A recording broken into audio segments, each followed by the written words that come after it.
ಒಂದಾನೊಂದು ಕಾಲದಲ್ಲಿ ಒಂದು ಊರಲ್ಲೊಬ್ಬಳು ಮುದುಕಿ ಇದ್ದಳು.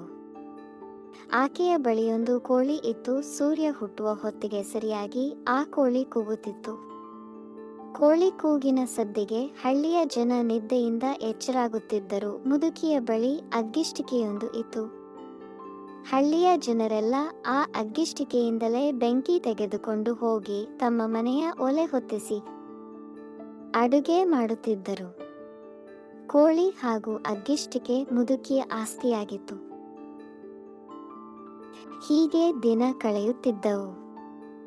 ಒಂದಿನ ತನ್ನ ಕೋಳಿಯಿಂದಲೇ ಊರಿನ ಜನ ನಿದ್ದೆಯಿಂದ ಎಚ್ಚರಾಗುವುದು, ತನ್ನ ಅಗ್ಗಿಷ್ಟಿಕೆಯಿಂದಲೇ ಊರ ಜನ ಕೂಳು ಬೇಯಿಸಿ ತಿನ್ನುವುದು ಎನ್ನುವ ಯೋಚನೆ ಮುದುಕಿಗೆ ಬಂತು. ತನ್ನ ಕೋಳಿ ಇಲ್ಲದಿದ್ದರೆ ಊರವರು ನಿದ್ದೆಯಿಂದ ಎಚ್ಚರಾಗುವುದೇ ಇಲ್ಲ, ತನ್ನ ಅಗ್ಗಿಷ್ಟಿಕೆ ಇಲ್ಲದಿದ್ದರೆ ಊರ ಮನೆಗಳ ಒಲೆಗಳು ಬೆಂಕಿ ಕಾಣುವುದೇ ಇಲ್ಲ ಎಂದು ಮುದುಕಿ ಜಂಬಪಟ್ಟಳು. ತನ್ನ ಕೋಳಿ ಹಾಗೂ ಅಗ್ಗಿಷ್ಟಿಕೆಯಿಂದಲೇ ಈ ಊರಿನ ಬದುಕು ನಿಂತಿದ್ದರೂ ಜನ ತನಗೆ ಸಲ್ಲಬೇಕಾದ ಗೌರವ ನೀಡುತ್ತಿಲ್ಲ ಅನ್ನಿಸಿ ಮುದುಕಿಗೆ ಬೇಜಾರಾಯಿತು.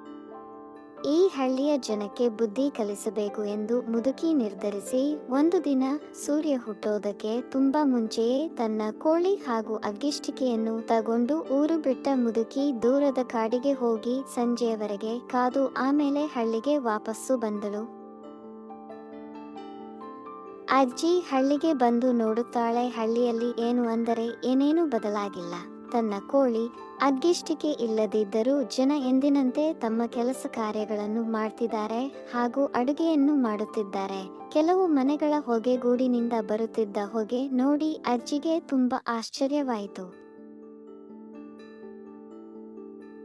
ಆ ಸಮಯಕ್ಕೆ ತಲೆ ಮೇಲೆ ಹುಲ್ಲಿನ ಹೊರೆ ಹೊತ್ತುಕೊಂಡ ಯುವಕನೊಬ್ಬ ಅಜ್ಜಿಗೆ ಎದುರಾದ.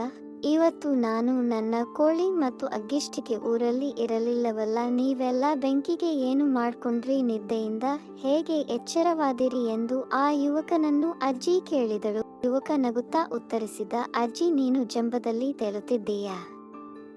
ನಿನ್ನ ಕೋಳಿ ಇಲ್ಲದಿದ್ದರೂ ಸೂರ್ಯ ಸದಾ ಮರುದಿನ ಉದಯಿಸುತ್ತಾನೆ. ನಾವೆಲ್ಲ ಎಚ್ಚರವಾಗುತ್ತೇವೆ. ನಿನ್ನ ಅಗ್ಗಿಷ್ಟಿಕೆ ಇಲ್ಲದಿದ್ದರೂ ನಾವು ಪಕ್ಕದ ಊರಿನಿಂದ ಬೆಂಕಿ ತಂದಿದ್ದೇವೆ.